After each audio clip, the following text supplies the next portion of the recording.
Schwerer Gustav, Heavy Gustav, was the largest and most powerful gun used in World War II. Commissioned by Hitler to destroy the French Maginot Line, it was actually only used extensively in the siege of Sevastopol. Dismantled by the Germans before losing the war, this cannon was the heaviest piece of mobile artillery ever built, and had the greatest caliber of any rifled weapon used in war. Although its 20,000-pound shells could break through 7 meters of reinforced concrete, 500 people were needed to fire it, and about 4,000 were needed to project and operate it on the battlefield.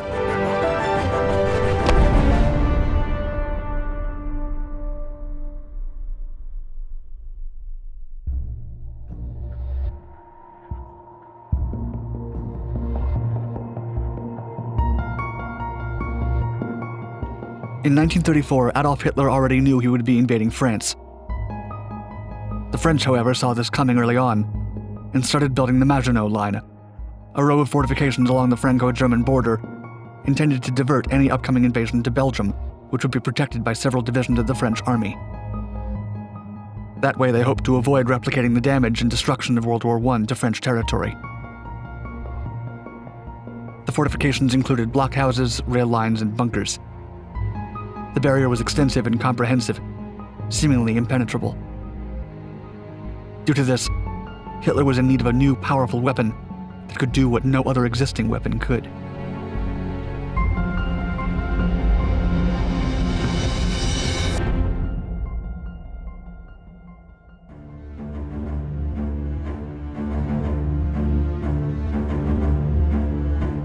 The Oberkommando des Heeres, the German Army High Command, reached out to the Essen weapons producer Friedrich Krupp AG to commission a gun that could take down the forts along the Maginot Line in 1934. The main requirement was that the shells needed to go through a meter of steel armor plate, or 7 meters of reinforced concrete, from a significant distance to prevent compromising said weapon. Krupp engineer Erich Müller was put in charge of the project, and his estimates led him to the conclusion that this new weapon needed to be bigger and stronger than anything built before. Müller's calculations established that his team needed to create an 80-centimeter caliber cannon, capable of firing a 7-ton projectile from a 30-meter long barrel. He expected the weapon to weigh over 1,000 tons, which meant moving and handling it would be a challenge. The Krupp team proposed twin sets of railway tracks to facilitate the movement of the cannon. Similar to smaller railway guns, the mount itself would only move the barrel up or down. Targeting the weapon would mean moving it along a curve in the railway line. They made plans for different calibers between 85 centimeters and 1 meter, presented in proposal to the Oberkommando des Heeres. Although traditional German weapons manufacturing practices meant that Krupp offered to make the first of these guns for free, with a price tag only added if more were required, the OKH made no official commitment to obtaining it. The project was on standby until Hitler visited Essen in March of 1936 and asked about the feasibility of building the massive cannon. After talks with Krupp, they began working on the design of an 80-centimeter caliber model. The plans were formalized and development began in early 1937.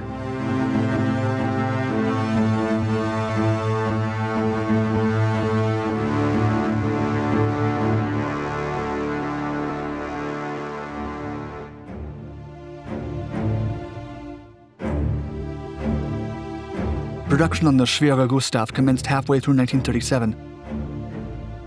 Although 1940 was set as a completion date, logistical issues with producing the massive sheets of steel needed pushed the date back. A test model was ready in late 1939, which Krupp sent to Hillesleben for testing. During the test, the guns were able to penetrate the meter of armor plate and the 7 meters of concrete with a single shot from high elevation. Testing was completed in 1940, by which time the carriage had undergone several modifications. Hitler and Alfred Krupp met at Ruggenwalde Proving Ground in 1941 for confirmation of the Schwerer Gustav's capabilities. The Oberkommando des Heeres placed an order for 2 of these cannons. The first commissioned gun was fired for the first time on September 10th from a makeshift carriage. It was then tested in Poland using the 7,100 kilogram shell, at a distance of 122,080 feet from the target.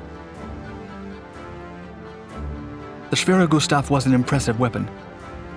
The barrel was more than 100 feet long, longer than any other gun barrel at the time, and its body was bigger than any Allied or Axis tank. The gun was mounted on a chassis with 8 bogies that had to be transported along 2 parallel railway tracks. The bogies gave the gun a total of 80 wheels. The shells themselves were taller than 2 soldiers stacked on top of each other, and weighed an intimidating 20,000 pounds. While this was necessary to pierce the barriers of the Maginot Line, it meant that multiple soldiers had to be involved in loading the Schwerer Gustav. The first gun was free for the German army. The second one commissioned along with it had a price tag of 7 million Reichsmark.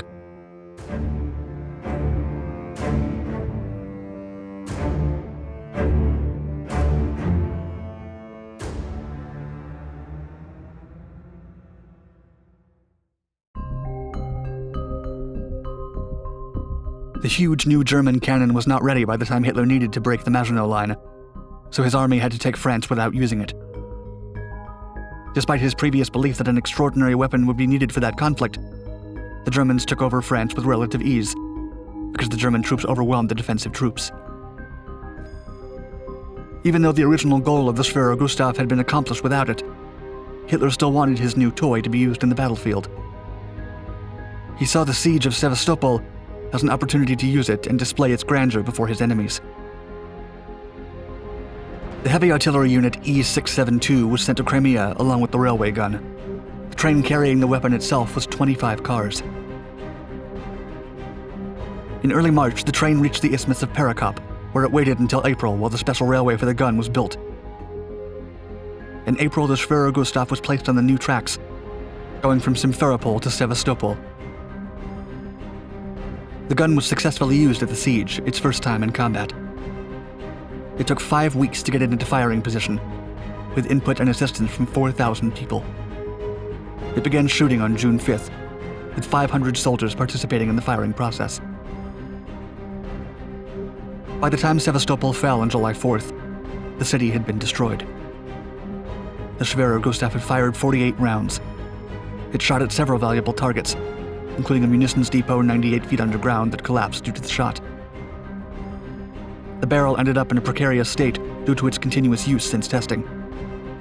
It was sent back to Essen, and the gun received a spare barrel that had been kept in the train. Soon after the battle was won, the huge railway cannon was dismantled so it could be transported. The German army had it sent to the north of the Eastern Front so it could be used against Leningrad in a planned attack. The Schwerer Gustav spent the winter near the Soviet city. Before it could be used again, the attack was called off.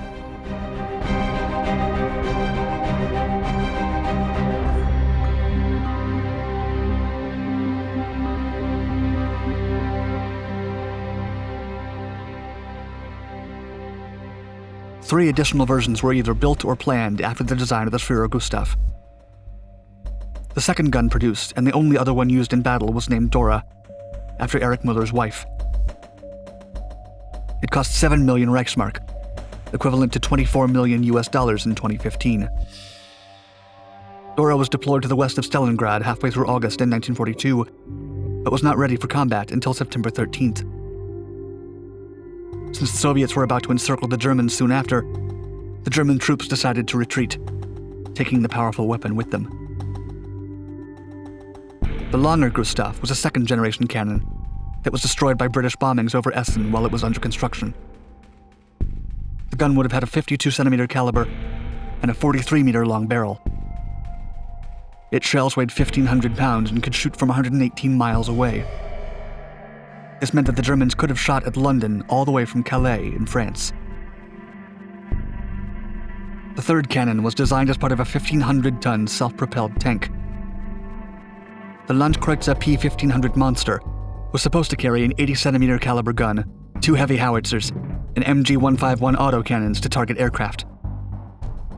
While some reports claim that the project was cancelled by Albert Speer before a prototype was made, others have claimed that the lack of evidence pointing at the development of this tank was just an urban myth. If it were real, and it had been built, the tank would have been 500 tons heavier than the heaviest tank ever built. the Panzer VIII Maus.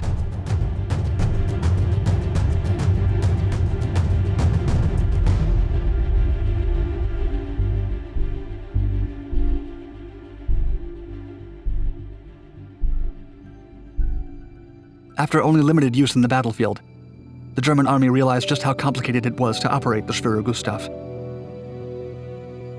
One of the main problems was the huge number of soldiers needed to fire each round of ammo.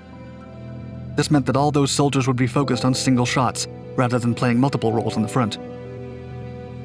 2,000 people were needed to fire the Gustav cannon, the majority of them providing air cover rather than operating it. Additionally, assembling the 5 parts of the cannon would take around 4 days. Transporting the gun similarly required multiple days and several troops to avoid having the huge railway weapon being hit by a plane.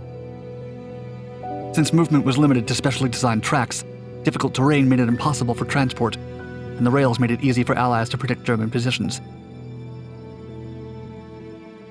Another major issue with Schwerer Gustav was the rate of fire.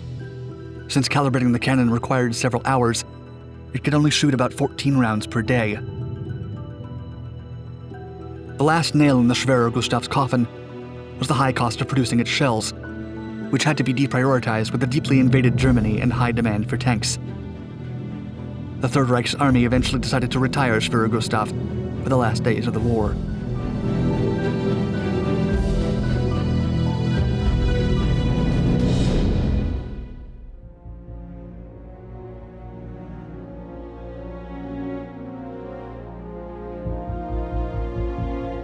By April 14, 1945, the Soviet Union's Vienna offensive had been successful, and it was evident that American troops would soon be taking over the country.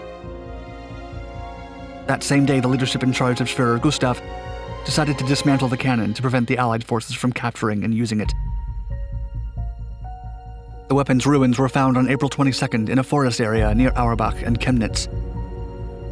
After being studied by Soviet weapons specialists, it was sent to Merseburg and subsequently lost. Dora was destroyed on April 19th, and the ruins were discovered by American troops. Today, part of those ruins are housed in the Dresden Military History Museum of the Bundeswehr.